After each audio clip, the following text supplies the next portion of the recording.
visiting a clinic for a spoon of chutney. It sounds absurd, but it becomes disturbingly real once you look closely at the chutney aisle in this country.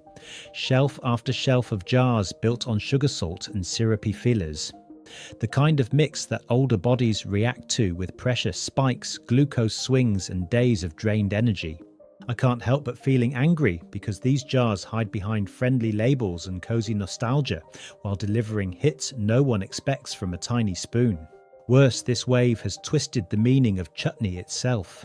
Chutney should be sharp, bright, made from fruit and spice, not syrup disguised as heritage, not vegetables drowning in brine, not glossy spreads pretending to be tradition while pushing the body toward trouble.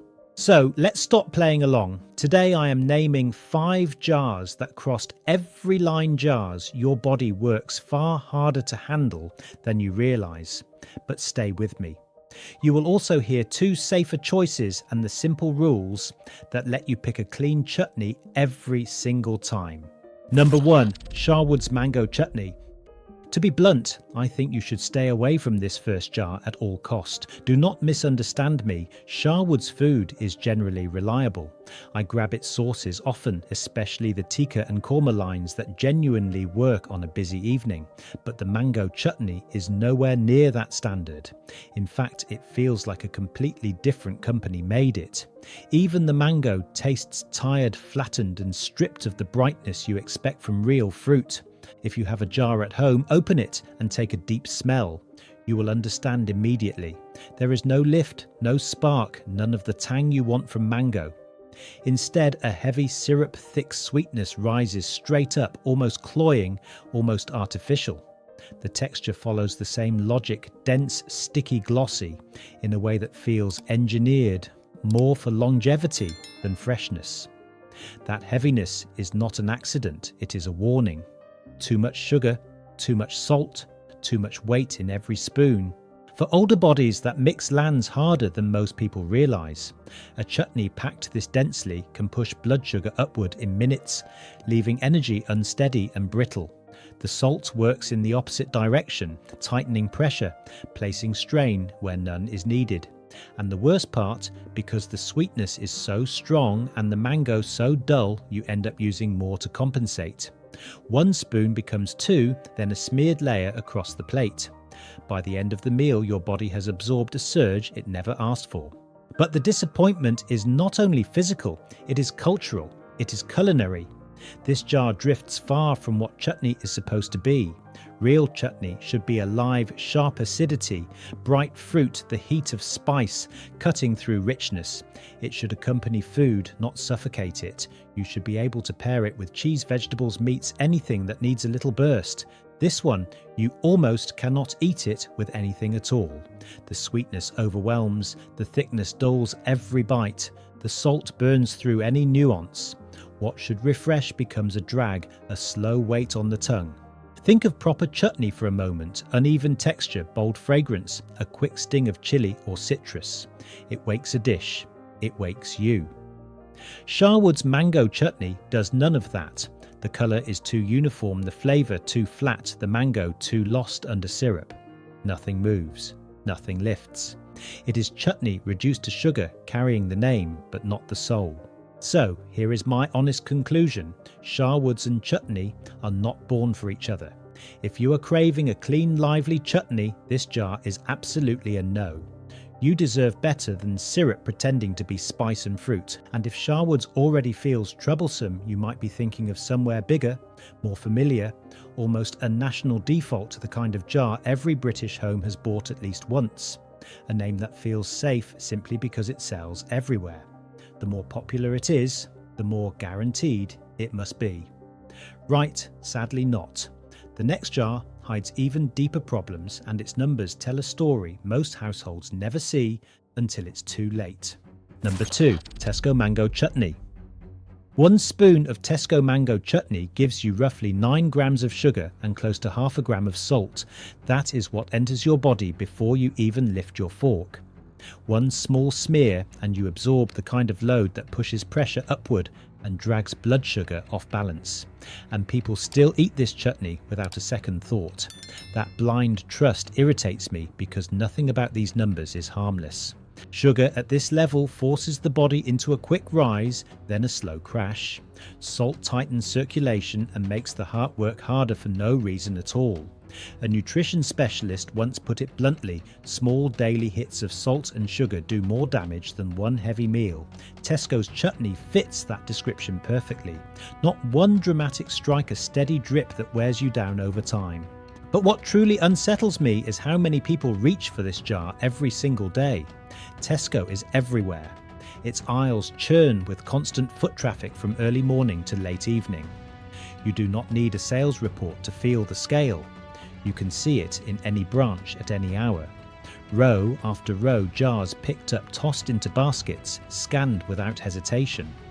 It adds up to a mountain of chutney each year, a mountain that ends up in British kitchens ready to be eaten, in portions far larger than the label ever imagined. Picture it for a moment. Older folks at the table spreading this chutney generously because it tastes lively at first bite. They think it brightens the plate. They think it lifts the meal. But that liveliness is shallow, a quick flash of sweetness covering a weak base. It tricks people into coming back for more spoon after spoon, day after day, until the habit solidifies. And with each serving, sugar builds up, salt builds up, and the body works harder than anyone realises.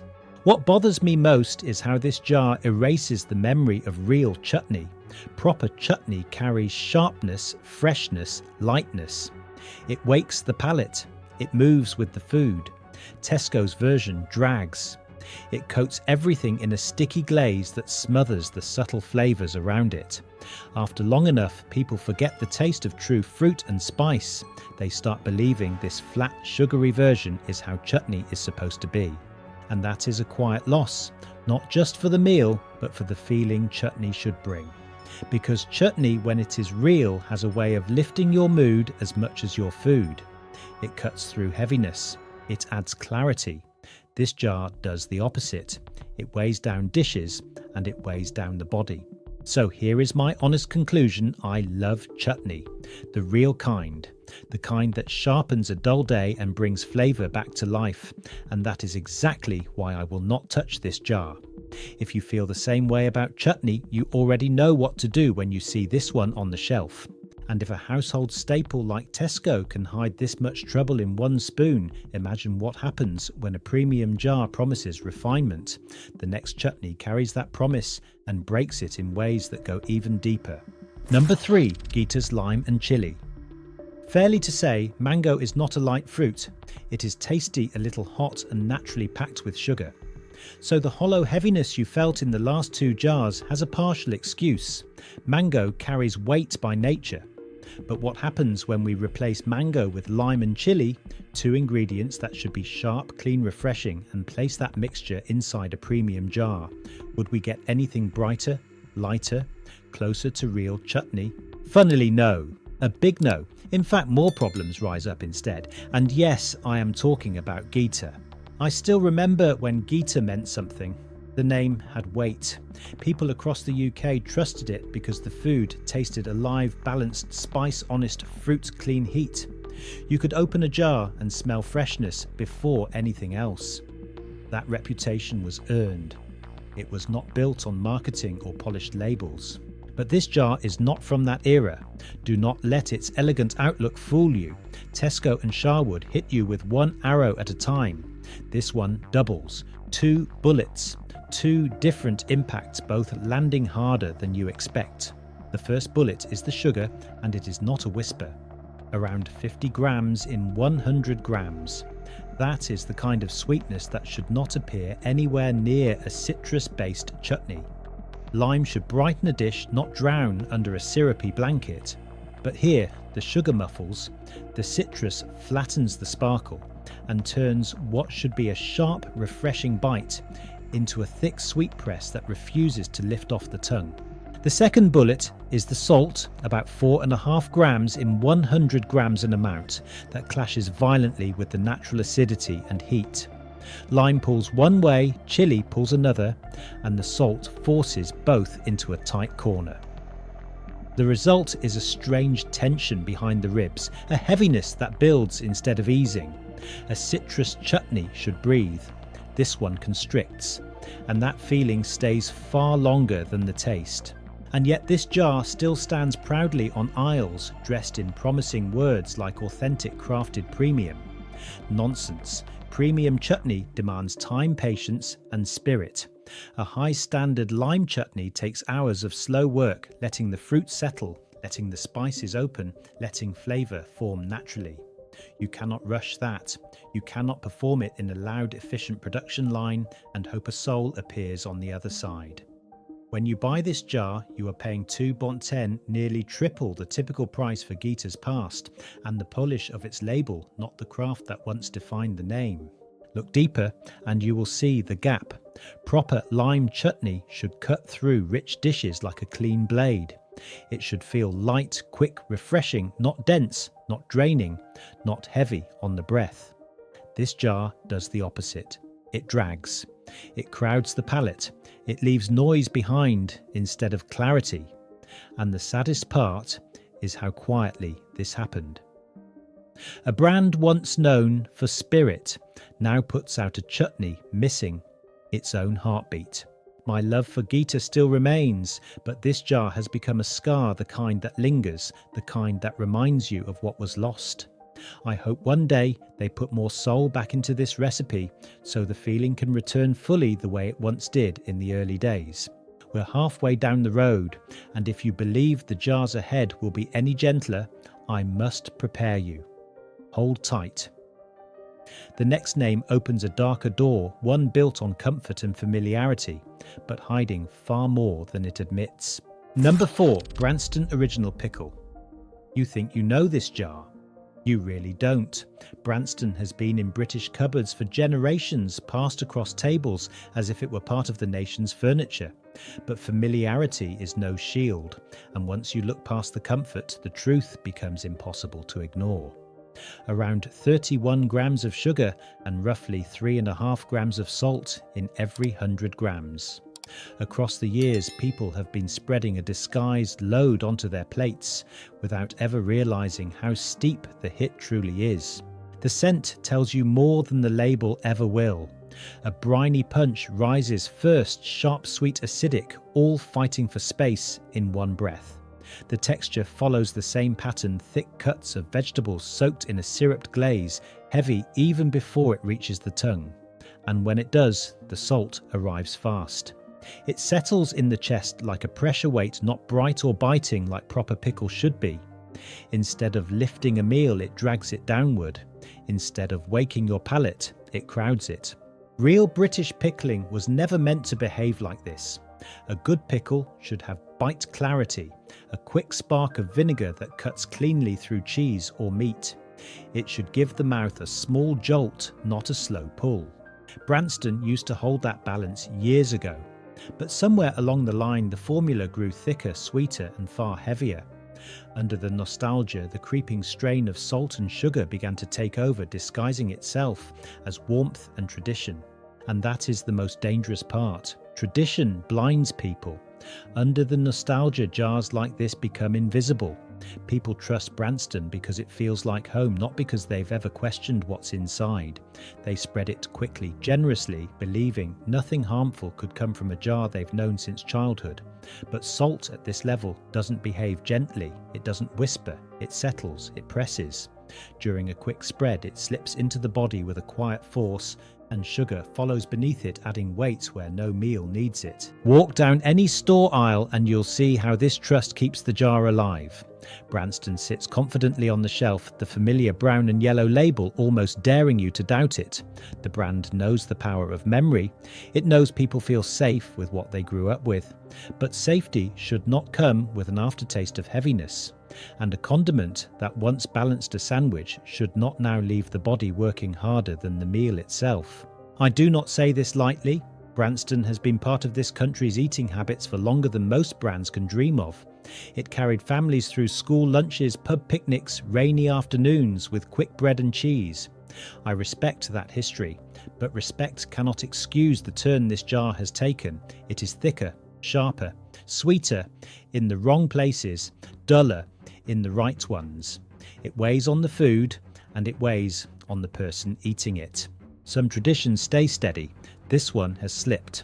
And now we stand at the edge of the final jar. There's only one left. If you still want to know the truth, uncover it with me, because the next part isn't just another review, it's my own story. Number 5, Tiptree Sweet Onion Chutney. This last jar is different because this one is tied to me. Not opinions, not reviews. A moment I lived and a mistake I will not make twice. It was a quiet afternoon, a simple lunch, bread cheddar and a jar of Tiptree Sweet Onion Chutney I had picked up without a second thought. The label looked gentle, the colours soft. Tiptree has been trusted for years, so I never questioned it. I opened the jar expecting something mild, balanced a little nostalgic. Instead, a faint sweetness rose, first thick, sticky, far heavier than any sweet onion had the right to be. I ignored it. I shouldn't have. The first bite tasted friendly enough. Soft onions, glossy texture, a kind of fake warmth that charms you for a second. But in that moment, something shifted. After the taste settled, an uneasy warmth began to spread across my chest. Not spice, not heat, but a strange sinking warmth that didn't belong there. Then the salt arrived, quiet but forceful, a tightening pull beneath the ribs. Before I realised, my breath thinned, not dramatically, just enough to make me pause. A blurred edge crept into my vision, a small but real signal that something inside wasn't happy. And the question hit me, why does a spoon of chutney feel like this? I set the sandwich down. My hands weren't shaking, but there was a lingering shake inside, the kind only your body can notice. The sweetness wouldn't fade, the salt stayed even longer. So I checked the label. High sugar, high salt, higher than anything that looks this harmless should be. And the worst part, I had eaten it carelessly, trusting the jar because Tiptree looked refined, gentle, respectable. Because the packaging felt sincere, because I believed the reputation instead of the ingredients. That quiet panic lasted the rest of the afternoon. Not fear, something colder. Recognition. The knowledge that I had given a jar more trust than I gave myself. I know how food works. I know how salt and sugar push the body, especially as age shifts its limits. I should have known better. But trust is a strange thing. It makes you blind to the small warnings right in front of you. I didn't finish the meal. And I never finished that jar. But what stayed was the memory of that moment, the thinning breath, the unsettled stomach, the uneasy warmth running through me long after the taste disappeared. High sugar and high salt strike harder when the body isn't expecting them. Harder when the food looks gentle. Harder when you've always believed the brand couldn't possibly let you down. Let me say this clearly, nothing about what happened was dramatic. That's exactly why it mattered. It was ordinary, quiet, subtle. And that is the kind of danger older people must pay attention to. Not the loud signs, the soft ones, the ones we brush aside while trusting names we grew up with. Since that day, no jar earns my trust without proof. Not the promises on the label, not the nostalgia, not the polished design. I read, I question, and if something feels off, I walk away without a second thought. So when I warn you about chutney, I do it with memory, not theory, because I've been the one sitting at the table staring at a harmless looking jar of Tiptree sweet onion, realising too late that comfort can lie. We've walked through the jars that drag you down, the heavy ones, the salty ones, the dressed up disappointments, and the familiar name that hid its own weight. You've seen what happens when trust is misplaced, and how a simple spoon can turn into something the body never asked for. But chutney was never meant to be a burden. At its best, it's bright, honest and alive. It sharpens a meal, it lifts the spirit. It reminds you why we put these jars on the table in the first place. So before we finish, let's breathe a little. There are good jars out there, clean jars, jars made with restraint instead of shortcuts, truth instead of decoration. I've found 2 that deserve a place on any shelf, 2 that still hold the clarity chutney was built on. If the last 5 taught us what to avoid, these next ones will show you what's worth keeping. Number 6, Bracken Hill Caramelised Onion Chutney.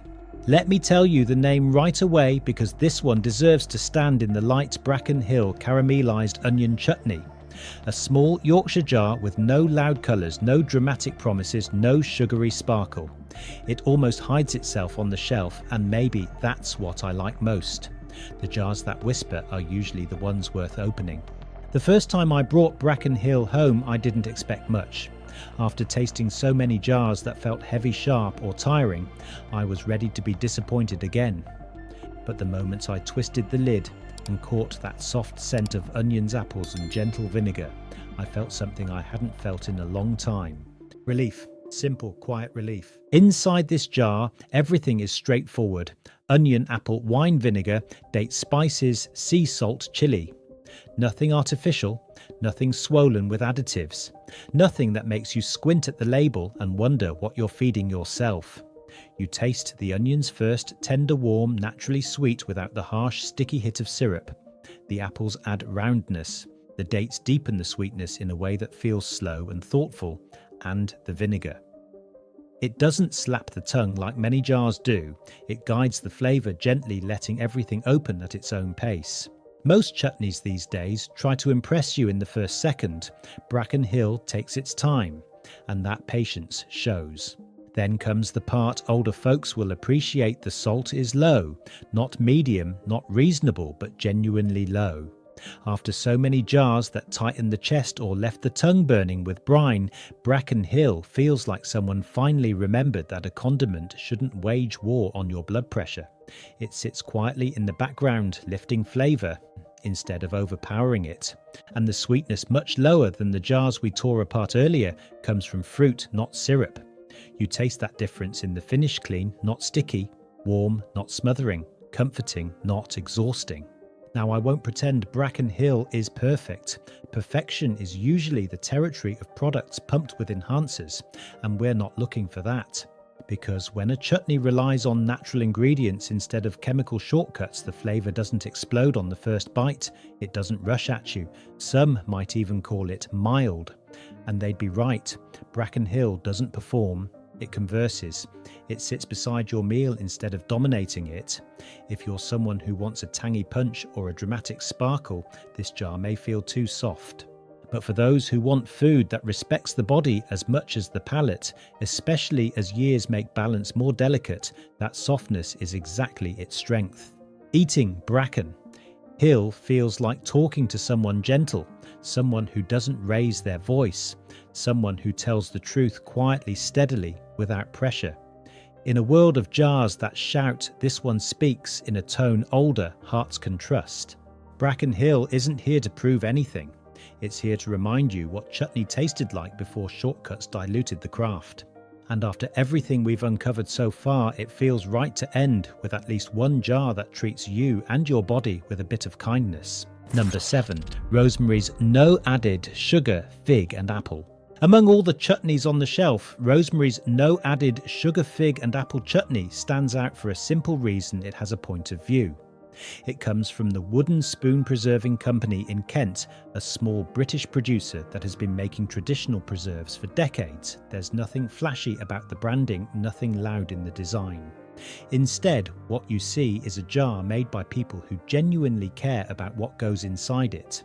The philosophy is straightforward. Keep the ingredients real, keep the sweetness natural, and avoid the shortcuts that have crept into so many modern chutneys. When you read the label, the story matches the promise.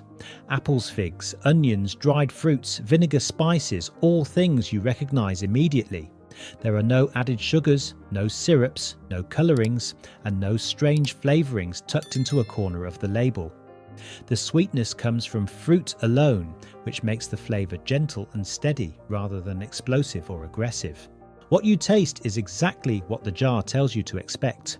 The figs bring warmth and a soft, rich sweetness. The apples keep everything light and bright. Raisins and dates contribute a mellow depth. The spices sit quietly in the background. This is not a chutney that tries to dominate your plate. It's one that supports what you're eating, adding a calm, fruity roundness instead of a sugary shock. The price reflects that craftsmanship. A jar often costs around £4 more than the standard supermarket chutneys, but it represents small batch work, honest ingredients, and a commitment to making something cleaner than the mainstream options. You're not paying for a brand to shout at you, you're paying for care. And people notice. Online feedback tends to praise the flavour balance, especially for a chutney without added sugar. Many say it pairs well with cheese and cold meats without overwhelming them. Others appreciate that it's gluten-free, vegan-friendly, and built for people who prefer a more mindful diet. There is a sense reading through the reviews that this jar has quietly earned trust rather than demanded it. Still, it has its limits, and it's only fair to acknowledge them. Because the sweetness comes from fruit rather than refined sugar, the taste is milder than some might expect. It doesn't leap out on the first bite. If you prefer chutneys with a sharp acidic punch or a bold sugary burst, this one may feel understated. And although it contains no added sugar, the natural sugars from fruits still add up, so it isn't a low sugar product in the strictest sense. It simply avoids the excessive sweetness found in many mass market jars.